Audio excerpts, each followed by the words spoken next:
Right, finally got it off.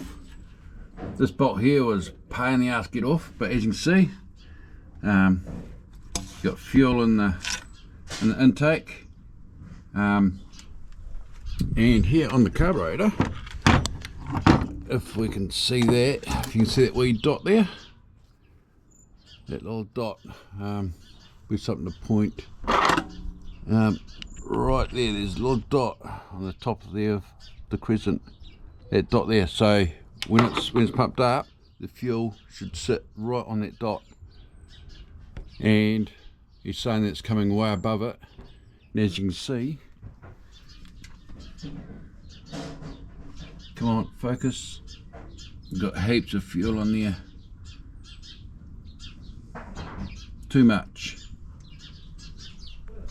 So she's running rich, so it's idling alright, and when he floors it, it backfires and pops and bangs, and now it won't even go. So we'll take